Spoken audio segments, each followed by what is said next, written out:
আর না হলে বকাটা ছেলের মতো পিছনে লেগেই থাকলো, বকাটা মেয়ের মতো পিছনে গড়া দিতেই লাগলো। ও সুখ দাঁড়াবে মনে হয়?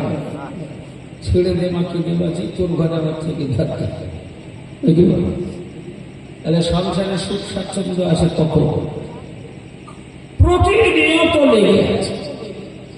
বৌমারা এসে তাবিজ নিতে আসছে। আচ্ছা, তাবিজে কি সংসারে সুখ আসে বলুন?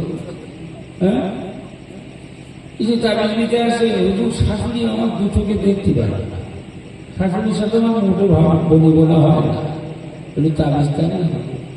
আবার কেউ শাশুড়িকে কায়দা করার জন্য তাবিজ নিতে আসে। কত বড় বেহায়া বলুন।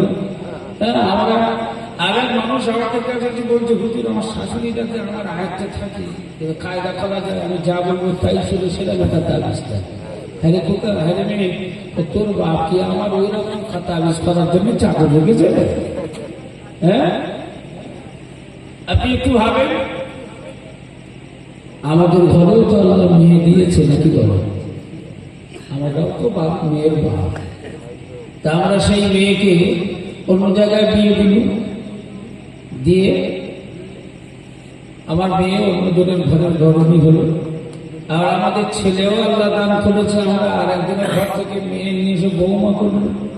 তাহলে একটা মাইনাস হলো আর একটা এসে আবার প্লাস হলো। তাহলে যে মেয়ে ছিল সেই মেয়ের জায়গা পূরণ করলো বৌমা এসে।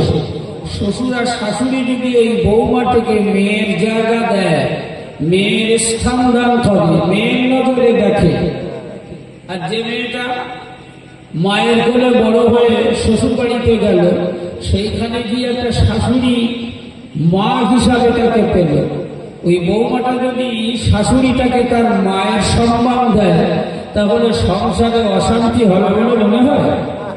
কথা বলে? সংসারে অশান্তি হবে, কিন্তু তা তো হবে না।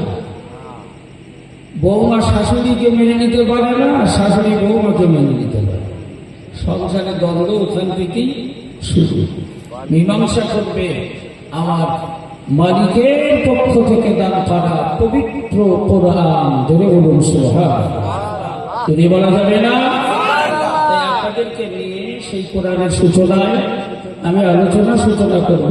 যদিও আলোচনার সূচনা করিনি, আপনাদেরকে সূরা ইখলাসের উপরে ভিত্তি করে একটুখানি কয়েকটা হাদিস আপনাদেরকে শোনালাম, কোরআনের কয়েকটা সংজ্ঞা আপনাদেরকে দিলাম। তাই আমরা সবাই মিলে আল্লাহ কোরআনের ছাত্র হিসাবে নিজেদেরকে আর কিছুক্ষণ সময় দিয়ে এই কোরআনের ক্লাসে বসতে পারবো ইনশাআল্লাহ?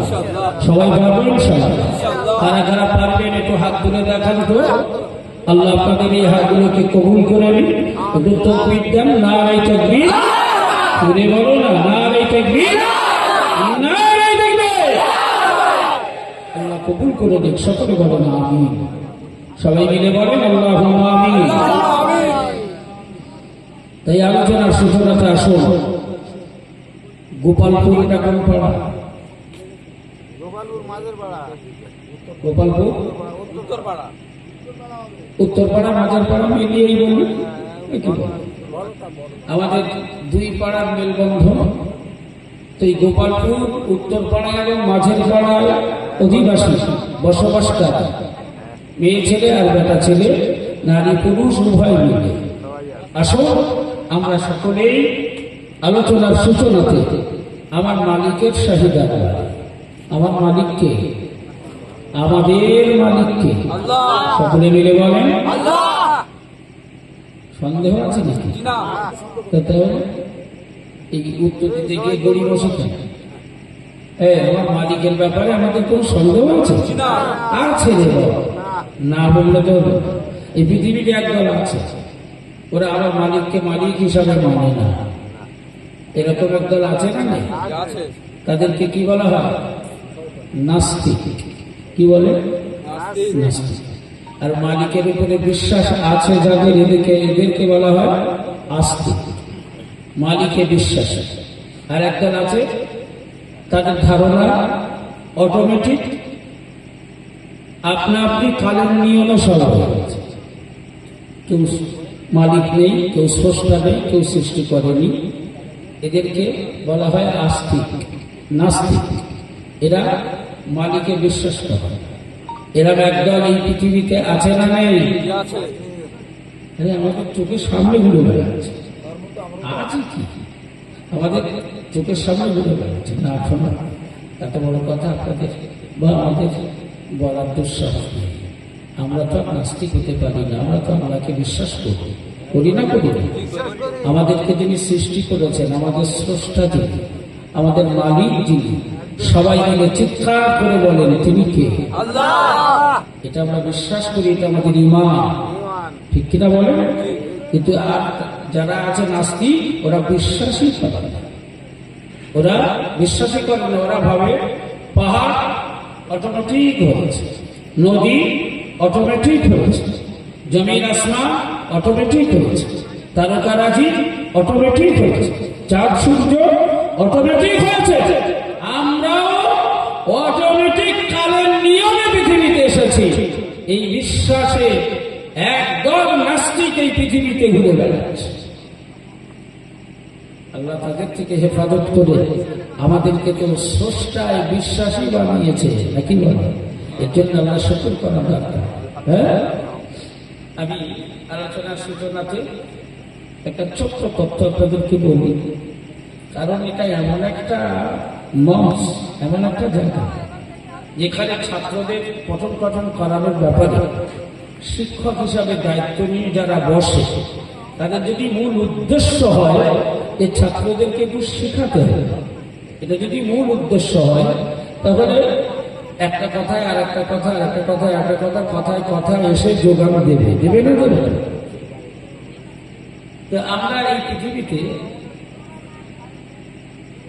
প্রায় 800 কোটি মতো মানুষ আমরা বাস করি।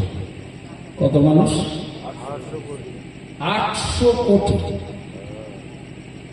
800 কোটি মানুষের বসবাস এই পৃথিবীতে। এর মধ্যে আল্লাহর উপরে ঈমান এনেছেন,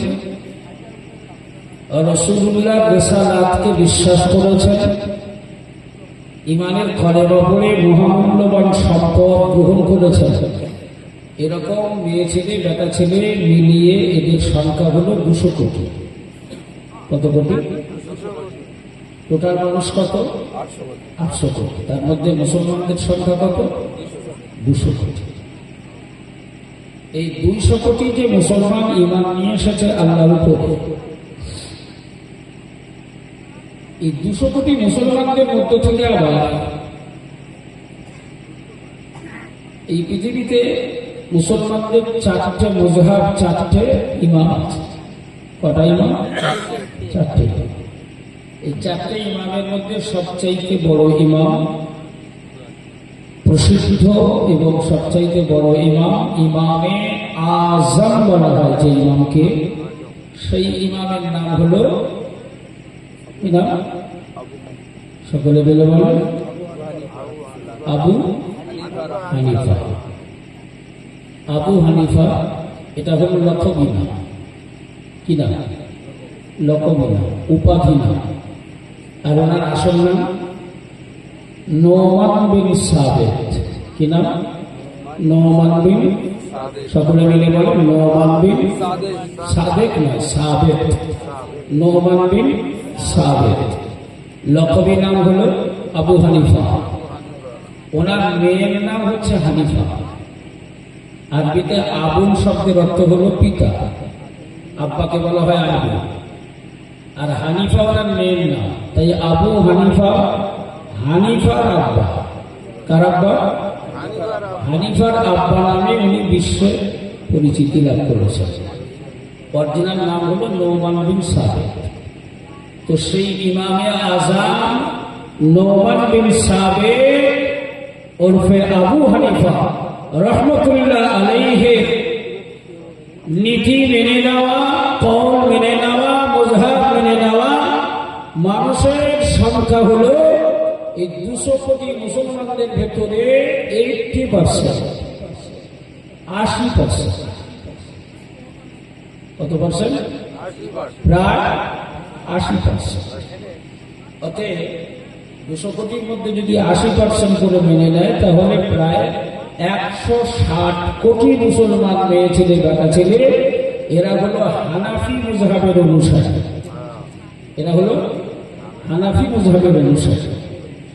তো সেই হানাফি মুযহাবের অনুসারী হিসাবে আমরা আমাদের ইমামে আযম আবু হানিফা রাহমাতুল্লাহ আলাইহি একটা বাহাসে যাওয়ার সিদ্ধান্ত গ্রহণ করলেন। একটা বাহাস হবে, বাহাস বোঝেন তো নাকি? এখন আমাদের এলাকার মানুষ আমরা বাহাস বুঝি তবলিগ আর হিজবুল্লাহ নাকি? এই বাহাসই হয়, কিয়াম করা যাবে কিনা, দরুদ পড়া যাবে কিনা, জুমার দিনে আখির জোহর নামাজ পড়া যাবে কিনা, কবর জিয়ারাত করা যাবে কিনা, আজানের পরে হাত তুলে মোনাজাত করা যাবে কিনা, এই সব মশলা জুজি মশলা নিয়ে আমাদের বাহাস হয়। অথচ এগুলো বাহাসের অন্তর্ভুক্তিই নয়, এগুলো ছোট ছোট জুজি মশলা, এ নিজেরাই মিটিয়ে নেওয়া যায়। তাই নিয়ে আমরা ফলাও করে বাহাস করি। আর ইমামে আযম আবু হানিফা বাহাসে বসলেন, ডেট করলেন কাদের সাথে? নাস্তিকদের সাথে। আমি একটু আগেই নাস্তিকদের পরিচয় দিচ্ছিলাম আপনাদের। ওই নাস্তিক যারা আল্লাহর উপরে বিশ্বাস করে না, আল্লাহর উপরে বিশ্বাস করে না তা নয়, আল্লাহর উপরে বিশ্বাস করে না, ভগবানের উপরে বিশ্বাস করে না, ঘরের উপরে বিশ্বাস করে না, ঈশ্বরের উপরে বিশ্বাস করে না, অতএব স্রষ্টা বলে ওদের কাছে কিছু নেই। ওরা হলো নাস্তিক। তো ওদের সাথে ইমামে আযম আবু হানিফার বাহাস করার ডেট নির্ধারণ হলো। এখন সহজে বোঝার জন্য মনে করুন কোথায় হবে না, গোপালপুরে বাহাস হবে। এক পক্ষ হলো আস্তিক আর এক পক্ষ হলো নাস্তিক। আস্তিকবাদীদের পক্ষে ইমামে আযম আবু হানিফা, আর নাস্তিকদের পক্ষে ওদের বহু বিদ্বজন জ্ঞানীজনেরা। ডেট করা হয়েছে, সময় করা হয়েছে। আমার সময় করা ছিল আজকে আপনাদের কমিটির পক্ষ থেকে দাওয়াত করেছিলেন যারা, ওরা সময় করেছিলেন ওদের 2টো থেকে 4টে সময় হবে। আমি অলরেডি 12টার কিছু সময় পরে এসে পৌঁছেছি, একটু রেস্ট করলাম। তো সময় করা আছে বেলা 10টায়। নাস্তিক আস্তিক দুই পক্ষের মানুষজন সবাই অলরেডি এসে পৌঁছে গেছে। 10টা বাজে। তখন নাস্তিকদের পক্ষে যারা, ওরা অলরেডি এসেছে। আস্তিকদের পক্ষে যারা, তাদের ছোটখাটোগুলো এসে পৌঁছেছে, কিন্তু মেন যিনি বাহাস করবেন তিনি তো ইমামে আযম আবু হানিফা, তিনি আসেন পৌঁছান 10টা, 10:30, 11টা, 11:30। তখন তো বিভিন্ন আলোচনা, বিভিন্ন কথাবার্তা শুরু হয়ে গেছে। নাস্তিকরা তারা বলছে, গো ও আমাদের কাছে ঢোকে ঠিক হয়ে গেল, দাঁড়াতে পারবে না বলেই তো আসছে না, ভয়ে আসেনি। এই চলো একতরফা ঘোষণা করে দাও, আজকের বাহাস সভায়, মোনাজারা সভায় আমরা একতরফা ভাবে বিজয়ী। কারণ আস্তিকবাদীদের